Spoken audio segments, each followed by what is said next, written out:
बिस्मिल्लाहिर्रहमानिर्रहीम। अस्सलाम वालेकुम। आज 25 फरवरी बरोज़ जुम्मा हम बात करेंगे दो अहम केसेस के हवाले से। मोहसिन बेग की ज़मानत हुई है और उसके बावजूद वो रिहा नहीं हो सकते, और मैंने सोशल मीडिया पर देखा, मीडिया ने इसके ऊपर ख़बर चलाई कि मोहसिन बेग की ज़मानत मंजूर हो गई। हमारे कई लोग परेशान हो गए कि अब इतनी जल्दी ज़मानत हो गई है और ये क्या मामला है। तो मैं उन लोगों का जो खुशियां मना रहे थे मोहसिन बेग की ज़मानत की, उनकी खुशियां ख़राब करने के लिए आपको बड़ी ख़बर देने जा रहा हूं, और वो ये है कि मोहसिन बेग की ज़मानत मंजूर ज़रूर हुई है लेकिन वो रिहा नहीं होंगे। बड़ी अहम तफसीलात हैं जो मैं आपके साथ शेयर करूंगा। उससे पहले मैं आपको बताऊंगा सुप्रीम कोर्ट बार एसोसिएशन की तरफ से जो एतराज़ लगा था, नाअहली के ख़िलाफ़ दरख्वास्त दायर करने जा रहे थे, और ये नाअहली थी नवाज़ शरीफ, जहांगीर तरीन, इनकी नाअहली के ख़िलाफ़। और उस पर जो रजिस्ट्रार हैं सुप्रीम कोर्ट, उन्होंने एतराज़ लगा दिया था और ये कहा था कि इस मामले पर रिव्यू तक हो चुका है और आप इसमें एग्रीव्ड नहीं हैं और किसी इंडिविजुअल के ख़िलाफ़ 184(3) में आप रिट फाइल कर नहीं सकते। तो एतराज़ लगा के वापस कर दी थी। अब जो एहसन भून साहब हैं, सदर हैं सुप्रीम कोर्ट बार एसोसिएशन के, आज उन्होंने जो एतराज़ था उसके ख़िलाफ़ अपील फ़ाइल कर दी है। रजिस्ट्रार ऑफिस के एतराज़ के ख़िलाफ़ अपील फ़ाइल की है। पहले वो जो अपील है वो इन चैम्बर सुनी जाएगी। अगर इन चैम्बर जो एक जज साहब हैं वो सुनेंगे, वो ख़ारिज करेंगे, फिर ये मामला चला जाएगा 2 रुकनी बेंच के पास, और फिर ये चीज़ अभी ये सिर्फ मेंटेनेबिलिटी पे होगा। अब जो दरख्वास्त दायर की गई है सुप्रीम कोर्ट बार एसोसिएशन की तरफ से, कल सैटरडे को हाई कोर्ट बार एसोसिएशन का सदर है और बड़ा सख्त मुकाबला है हामिद खान ग्रुप का और जो इंडिपेंडेंट ग्रुप है जो एहसन भून साहब का और आज़म नज़ीर तारड़ साहब का जो ग्रुप है उनका। तो इसमें जो चीज़ नज़र आ रही है वो ये है कि वकला कम्युनिटी पहले ही बहुत ज़्यादा अपसेट है, और आपने देखा होगा कि लाहौर बार एसोसिएशन का जो इलेक्शन हुआ उसमें जो हामिद खान ग्रुप था उसके जो रौसमी साहब वो इलेक्शन जीते और बहुत बड़े मार्जिन से जीते, और ये भी एक लाहौर बार की तारीख़ उन्होंने बनाई। और जो इंडिपेंडेंट ग्रुप के कैंडिडेट थे सैयद फ़रहाद अली शाह साहब, जिनका वो मरीम नवाज़ ने ट्वीट भी किया था जो कि वो मुस्लिम लीग नून के बहुत सारे लोगों को उन्होंने रिलीफ दिलवाए हैं अदालतों से कानून के मुताबिक, तो वो इलेक्शन हार गए थे। क्या जो इस तरह की एक्टिविटीज़ हैं सुप्रीम कोर्ट बार एसोसिएशन की कि वो खुलकर जो एहसन भून साहब हैं, आबिद साकी साहब हैं या आज़म नज़ीर तारड़ साहब हैं, वो खुलकर मुस्लिम लीग नून के साथ खड़े हो गए हैं। और तारड़ साहब तो वैसे सेनेटर हैं, एहसन भून साहब की शहबाज शरीफ से मुलाकातें या लंदन में नवाज शरीफ की मुलाकातें जो उन पर इल्ज़ाम लगाया था सीनियर एडवोकेट और साबिक सेक्रेटरी आफ्ताब बाजवा ने, जो सुप्रीम कोर्ट बार एसोसिएशन के साबिक सेक्रेटरी हैं, उन्होंने इल्ज़ाम लगाया था कि एहसन भून साहब गए हैं लंदन में और उनको भारी फ़ीस भी मिली है और वो नवाज शरीफ से इंस्ट्रक्शंस भी लेकर आए हैं। तो ये सारी चीज़ें हैं जिससे वकला कम्युनिटी बहुत ज़्यादा नालां है, और वो नज़र आता है हमें इलेक्शन में, जब हम इलेक्शन में इतने बड़े मार्जिन से देखते हैं कि वो जो कहते थे कि हम किंग मेकर हैं और जो हमारा कैंडिडेट होगा वही इलेक्शन जीतेगा, लेकिन अब चीज़ें बदलती हुई नज़र आती हैं। तो मुझे ये लगता है कि कहीं ना कहीं एहसन भून साहब को और इनको मुस्लिम लीग नून से चाहे भारी फीसें मिलती हैं, लेकिन ये अपनी सियासत जो इनकी बार की सियासत है वो डैमेज कर रहे हैं। अब जो सुप्रीम कोर्ट बार एसोसिएशन की तरफ से दरख्वास्त दायर की गई है, सुप्रीम कोर्ट बार ने रजिस्ट्रार ऑफिस के एतराज़ात को चैलेंज कर दिया है और इन चैम्बर अपील फ़ाइल कर दी है। सुप्रीम कोर्ट बार की जानिब से रजिस्ट्रार ऑफिस के एतराज़ के ख़िलाफ़ दायर अपील में ये मौक़िफ़ अख्तियार किया गया है कि आइनी नुक्ते की तशरीह के लिए हमने सुप्रीम कोर्ट से रुजू किया है। आइनी नुक्ता ये है कि जो आर्टिकल 62(1)(f) है, इसके तहत जो ताहयात नाअहली है, ये ताहयात नाअहली एक लीगल पॉइंट है, एक क्वेश्चन ऑफ लॉ है कि क्या सुप्रीम कोर्ट का जो फ़ैसला है कि कोई अगर नाअहल होगा जिसके बारे में अदालतें डिक्लेयर कर देती हैं कि वो सादिक और अमीन नहीं रहा, तो क्या वो ताहयात होगा या वो कुछ स्पेसिफिक टाइम के लिए होगा।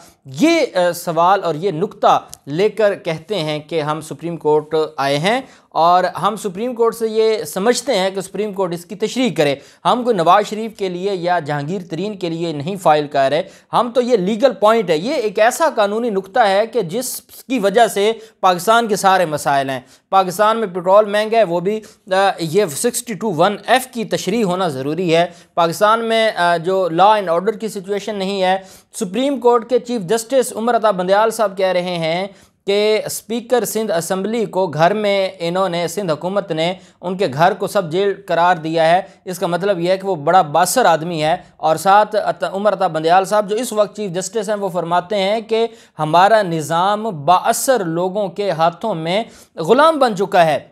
जब मुल्क का चीफ जस्टिस ये कहे तो इसके बाद भी कोई शक रह जाता है, तो इसका मतलब क्या हुआ? इसका मतलब ये है, और फिर वह अदालत वहाँ पे कोई एक्शन लेगी। यही हमारी बार कौंसल्स और बार एसोसिएशंस कहेंगी कि अदालत ने अपने दायरे अख्तियार से हट के काम किया है, क्योंकि ये तो एग्जेक्टिव का काम है। एग्जेक्टिव समझती है किसी की जान को ख़तरा है, कोई रिस्क है, और वो एग्जेक्टिव ये समझती है कि वो फ़लाँ जो जगह है उसको सब जेल डिक्लेयर किया जाए, तो उनके पास अख्तियार है।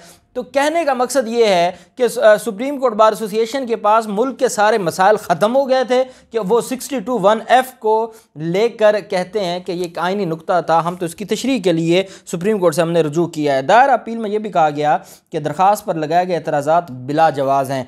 आर्टिकल 62(1)(f के हवाले से सुप्रीम कोर्ट के कई फ़ैसले मौजूद हैं। सुप्रीम कोर्ट बार का अपील में यह भी मौक़िफ़ था कि आर्टिकल 62(1)(f के इतलाक़ से ताहयात से जो नाअहली हो जाती है, वो सुप्रीम कोर्ट ट्रायल कोर्ट नहीं है। और जब किसी का ट्रायल ना हो, जब किसी के ख़िलाफ़ एविडेंस ना आए, जब किसी को अपने दिफा का मौका ना दिया जाए, तो उसको आप ताहयात नाअहल कैसे करार दे सकते हैं? और 184(3) में जो फ़ैसला आता है वो अपीलेबल होना चाहिए, ताकि आप कोई और एविडेंस दे सकें। वो सिर्फ वो रिव्यू नहीं होना चाहिए।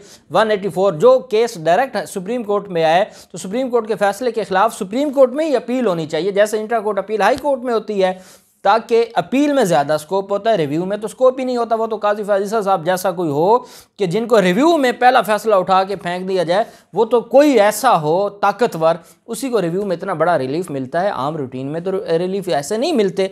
ये दूसरा उन्होंने कहा कि हमारा जो मकसद है वो सिर्फ 62(1)(f की हद तक आइनी नुक्ते की तशरीह है, और दूसरा ये है कि हम चाहते हैं कि अपील का हक़ होना चाहिए जब कोई भी मामला डायरेक्ट सुप्रीम कोर्ट में जाए। 184(3) के तहत अगर सुप्रीम कोर्ट ख़ुद को सुओ मोटो लेती है, या अगर कोई मामला जाता है, कोई पार्टी लेकर जाती है सुप्रीम कोर्ट में, तो उस फैसले के ख़िलाफ़ अपील होनी चाहिए। ये उन्होंने मौक़िफ़ अख्तियार किया है। और उन्होंने साथ ये भी कहा है कि इस्तदा की है कि इतराज़ात ख़त्म करके आइनी दरख्वास्त को समाअत के लिए मुकर्रर किया जाए, ताकि हम अदालत को जो चीज़ें हैं वो बता सकें, और अदालत के सामने जो चीज़ें हैं वो वाज़ेह हो जाएँ। दूसरी तरफ है मोहसिन बेग का मुकदमा।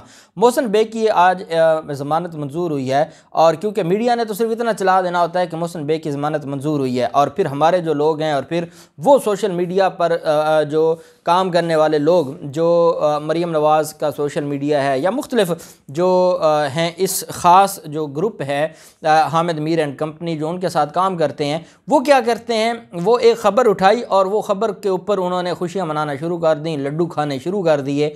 लेकिन असल बात मीडिया तो आपको नहीं बताएगा, मैं आपको बताऊँगा कि मोहसिन बेग की जो ज़मानत मंजूर हुई है, ये उनकी ज़मानत मंजूर हुई है नाजायज़ असलह का जो मुकदमा था। सबसे अहम बात यह है कि जो कहता है कि मेरे घर चोर है, डाकू है, FIA वाले चोर डाकू थे, तो वो शख्स जो असला इस्तेमाल करता है, जो उससे रिकवर हुआ है, वो खुद नाजायज़ है, वो गैर कानूनी असला है, उसका तो लाइसेंस ही नहीं है। तो एक शख्स जो भाषण दे, टीवी पर बैठकर नाम निहाद बन जाए, सहाफ़ी बन जाए, और उसकी अपने करतूत ये हों। देखिए, मैं वकील हूँ, मैंने काला कोट पहना हुआ है, मैं ईमानदारी से बता रहा हूँ कि जब मैंने यूनिफॉर्म पहनी होती है, मैं वैसे भी मेरी कोशिश होती है कि हम गाड़ी पे जा रहे हैं तो बेल्ट भी हमने, जो सीट बेल्ट है वो भी बांधना है, इशारे पर भी रुकना है, और मोटरवे के जो रूल्स हैं उनको भी फॉलो करना है, क्योंकि बतौर पाकिस्तानी शहरी हमारी ज़िम्मेदारी बनती है। लेकिन जब मैं यूनिफॉर्म में होता हूँ तो मैं ये समझता हूँ कि अगर मैं नहीं कानून के ऊपर अमल दरामद करूँगा तो मैं कैसे ये उम्मीद कर सकता हूँ कि मेरे दूसरे भाई करेंगे, या मेरा जो मुआशरा है, मेरा मुल्क है, मेरी कौम है, वो कैसे करेगी? क्योंकि जो मैं अपनी ज़िम्मेदारी जब तक नहीं पूरी करूँगा, कौन करेगा? अब अगर कोई एक सहाफ़ी है और वो ये समझता है कि वो तनकीद करके मुआशरे को बेहतर बनाए, या जो मुआशरे से बुराई है उसका ख़ात्मा करे, और वो ख़ुद गैर कानूनी काम करे, तो फिर बात तो ख़त्म होगी। वो कौन सी सहाफ़त? ये बात तो फिर अटार्नी जनरल साहब जो कल चीख के चीफ जस्टिस अतर मिनल्ला साहब के सामने कह रहे थे, जनाब इसको फ्रीडम ऑफ स्पीच नहीं कहते। कहाँ बरतानिया की आप मिसालें देते हैं? बरतानिया में कोई वज़ीर आज़म पैसे खा के नहीं भागते होते। तो ये चीज़ें उनके ख़िलाफ़ नाजायज़ असलहे का मुकदमा था, जिसको उर्फ़ आम में आपने सुना होगा 13V65। ये एक टिपिकल एक वर्ड है, पंजाबी में इस्तेमाल किया जाता है कि 13V65 का मुकदमा हुआ है। 13-20 ये मुख्तलिफ सेक्शंस हैं जो वेपन ऑर्डिनेंस के कि उसका मुकदमा दर्ज हुआ है। ये बेलेबल है।